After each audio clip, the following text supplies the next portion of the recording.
मदनपुर एक छोटा सा गांव था, शांत, मिलनसार और खुश मिजाज लोगों से भरा हुआ। लेकिन इस गांव की एक ही बड़ी समस्या थी, खेती योग्य जमीन का अभाव। गांव समंदर के बेहद पास था और नमकीन पानी जमीन में घुसकर उसे पूरी तरह बंजर बना देता था। इसी वजह से मदनपुर के किसान रोज रोज पास के रामपुर गांव में मजदूरी करने जाते थे। उस दिन भी दो किसान, हरी और मोहन, रामपुर की ओर निकले थे। खेत में पहुंचकर जैसे ही काम शुरू किया, रामपुर के बड़े जमींदार सेठ रामलाल चलते चलते वहीं आ पहुंचे। अरे ओ किसानों, हर रोज मेरे गांव में काम करने आ जाते हो, क्यों रे? अपने गांव में ही क्यों नहीं खेती कर लेते? सेठ जी, हमारी जमीन समंदर के बिल्कुल पास है। उसमें सारा खारा पानी घुस जाता है। वहाँ कोई धान कुछ भी नहीं उगता। इसी वजह से तो हम रोज आपके गांव आते हैं, वरना मन तो हमारा अपने गांव में रहने का ही करता है। यहाँ आकर भी हमें कुछ खास मुनाफा नहीं होता। पर करें भी तो क्या, गांव में कोई और काम भी नहीं है। अरे भाई, क्यों ना तुम लोग कोई छोटा मोटा धंधा शुरू करो, खेती नहीं तो कुछ और सही। सेठ जी, यहाँ तो 2 वक्त का खाना बड़ी मुश्किल से मिलता है। धंधा कहाँ से शुरू करें? पूंजी कहाँ है? सेठ बस सिर हिलाकर आगे बढ़ गए और दोनों किसान फिर से काम पर लग गए। उधर मदनपुर में एक और किसान रहता था, भोलाराम, जिसे सब भोलू कहते थे।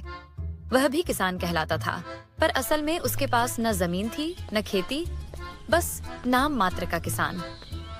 उस दिन भोलू अपने मित्र रघु के साथ एक बरगद के पेड़ के नीचे बैठा आसमान ताक रहा था। यार रघु, ऐसा कब तक चलेगा? हम कब तक दूसरों की मजदूरी करते रहेंगे? अपने गांव में कुछ होना चाहिए।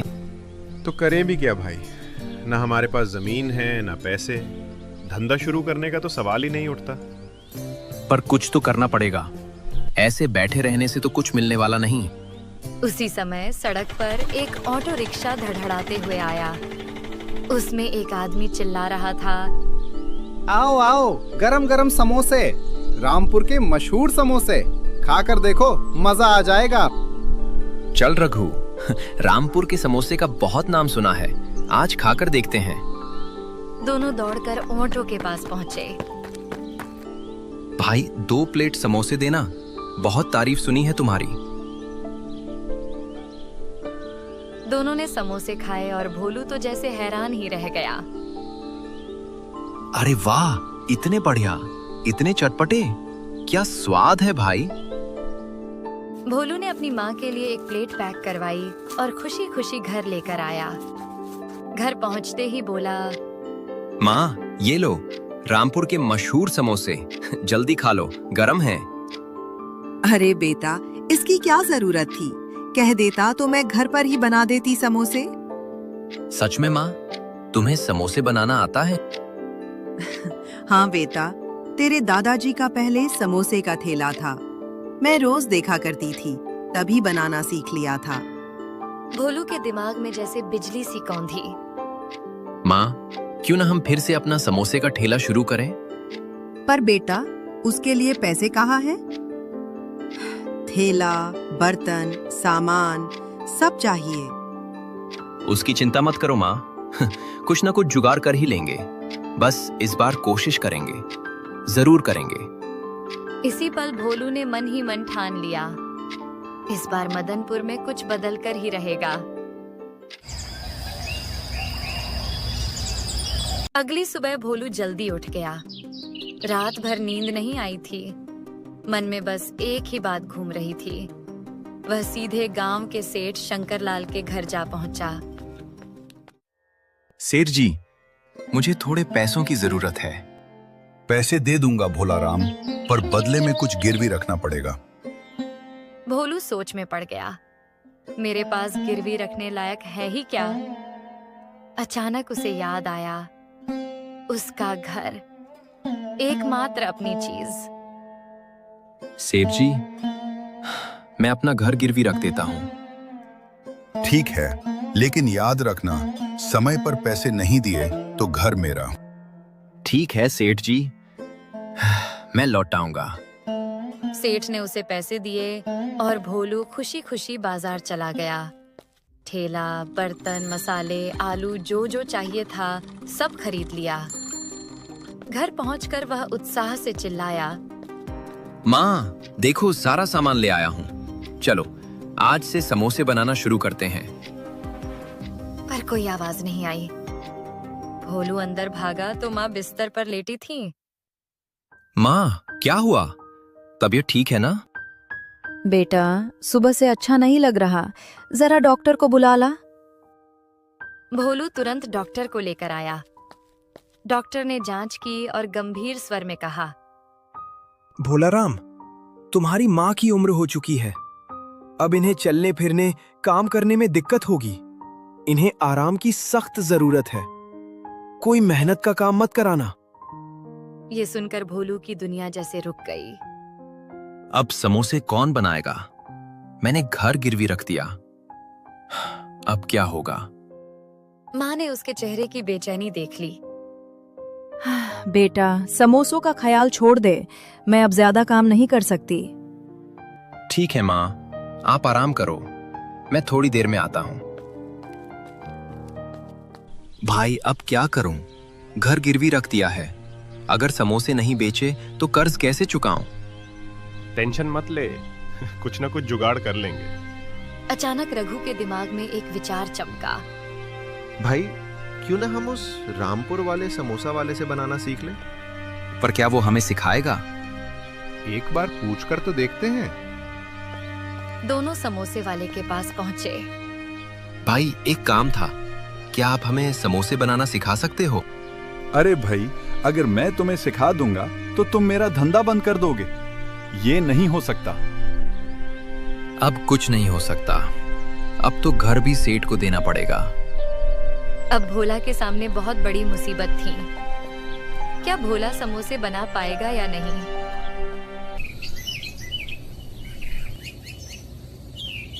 अगली सुबह भोलू भारी कदमों से सेठ के घर की ओर निकला।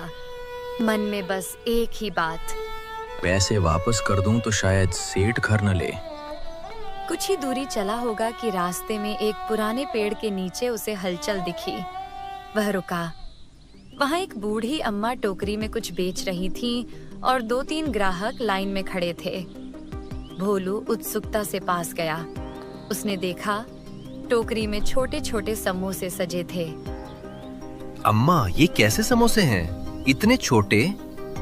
बेटा, ये गरीब घर के चटपटे समोसे हैं।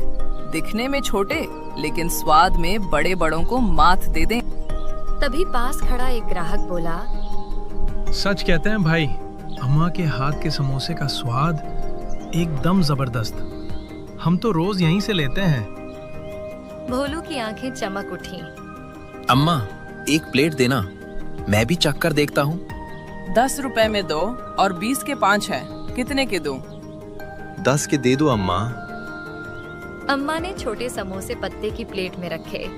भोलू ने पहला कौर लिया और जैसे दिमाग खुल गया। अम्मा, ये तो रामपुर के समोसों से भी स्वादिष्ट हैं। इसमें क्या जादू है? बेटा, जब खाने में घर का प्यार मिल जाए ना तो हर चीज चटपटी हो जाती है।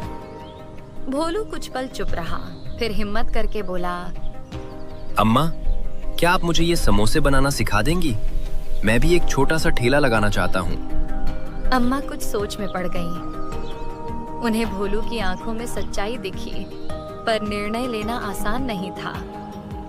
बेटा, ये बात इतनी आसान नहीं है। मैं अकेली नहीं हूँ। मुझे अपनी बेटी से पूछना पड़ेगा। तुम ऐसा करो, कल इसी समय यहीं आना। मैं अपनी बेटी से बात करके बताऊंगी तुम्हें सिखाऊंगी या नहीं। भोलू, जिसने कल तक उम्मीद खो दी थी, आज अचानक हल्का महसूस करने लगा। ठीक है अम्मा, मैं कल जरूर आऊंगा। धन्यवाद। भोलू वापस घर की ओर चल पड़ा। दिल में एक नई रोशनी जल चुकी थी। शायद उसकी किस्मत अब बदलने वाली है। अगली सुबह अम्मा अपने छोटे से घर में बैठी बेटी सुमन से बात कर रही थी। सुमन, कल एक गरीब मेहनती लड़का भोलू आया था। वो हमसे समोसे बनाना सीखना चाहता है। क्या हमें उसे सिखाना चाहिए? सुमन ने भौहें सिकोड़ लीं।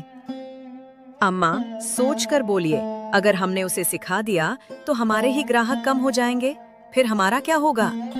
तो क्या उसे मना कर दूं? सुमन कुछ क्षण सोचती रही, फिर उसके दिमाग में एक विचार आया। अम्मा, हम एक काम कर सकते हैं। हम उसे सिखाएंगे नहीं, बल्कि उसके लिए समोसे बनाएंगे। अरे वाह, इससे हमें घर बैठे कमाई भी होगी और बाहर जाकर धूप में खड़ा भी नहीं होना पड़ेगा। ये तो बढ़िया उपाय है। तो तय रहा, भोलू आए तो यही कहना। उधर भोलू उम्मीद से भरा हुआ अम्मा की ओर आ रहा था। उसी समय रास्ते में सेठ मिल गया। अरे भोला राम, इतने दिन हो गए, अभी तक तुम्हारा ठेला नहीं दिखा, क्या हुआ? सेठ जी, आज ही ठेला लगाने वाला हूँ। अगले हफ्ते से आपके पैसे लौटाने भी शुरू कर दूंगा, चिंता मत कीजिए। सेठ संतुष्ट होकर आगे बढ़ गया। वह जैसे ही पेड़ के नीचे पहुंचा, देखा अम्मा आज समोसे बेच नहीं रही थी। अम्मा, आज समोसे नहीं बेचे, कुछ हुआ क्या? आज से मैं समोसे बेचने नहीं आऊंगी बेटा। भोलू चौंक गया। क्या? फिर मैंने जो सोचा था, मेरा ठेला। अम्मा ने सारी बात उसे समझा दी। सुनकर भोलू का चेहरा खिल उठा। अम्मा, मुझे मंजूर है, हम ऐसा ही करेंगे। आप बस समोसे बनाइए, बाकी मैं संभाल लूंगा। तो ठीक है बेटा, तुम ठेला तैयार करो, मैं अभी समोसे लेकर आती हूँ। कुछ ही समय में भोलू अपना ठेला लेकर आया और अम्मा भी गर्मा गर्म समोसे की टोकरी के साथ। दोनों ने मिलकर समोसे सजा दिए। अब जा बेटा, गांव में बेचो, शाम को कमाई लेकर यहीं आ जाना। भोलू ने गांव के बीचों बीच ठेला लगाया और जोर से पुकारा, आओ आओ, घर के बने चटपटे समोसे खाओ, आओ आओ। लोग उत्सुकता से उसकी ओर देखने लगे, पर तभी वही रामपुर वाला समोसा बेचने वाला अपनी रिक्शा के साथ आ पहुंचा। वह बिल्कुल भोलू के पास ही खड़ा होकर चिल्लाने लगा, आओ आओ, रामपुर के मशहूर समोसे, गरम गरम।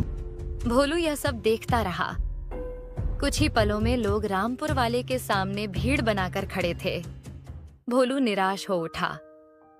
मैं यहाँ कब से खड़ा हूँ, पर एक भी ग्राहक नहीं, और ये आते ही भीड़ खींच ले गया। कुछ तो करना पड़ेगा। उसने हिम्मत जुटाई और गला साफ करके जोर से चिल्लाया, आओ आओ, सिर्फ 10 में 2 समोसे, घर के स्वाद वाले चटपटे समोसे। अरे भाई, 10 में 2 दे रहा है, चलो जरा चखते हैं। धीरे धीरे लोग भोलू के ठेले पर आने लगे। पहला ग्राहक आया, फिर दूसरा, फिर तीसरा। थोड़ी देर में उसके ठेले पर भीड़ बढ़ गई और रामपुर वाले के ठेले पर धीरे धीरे भीड़ कम पड़ने लगी।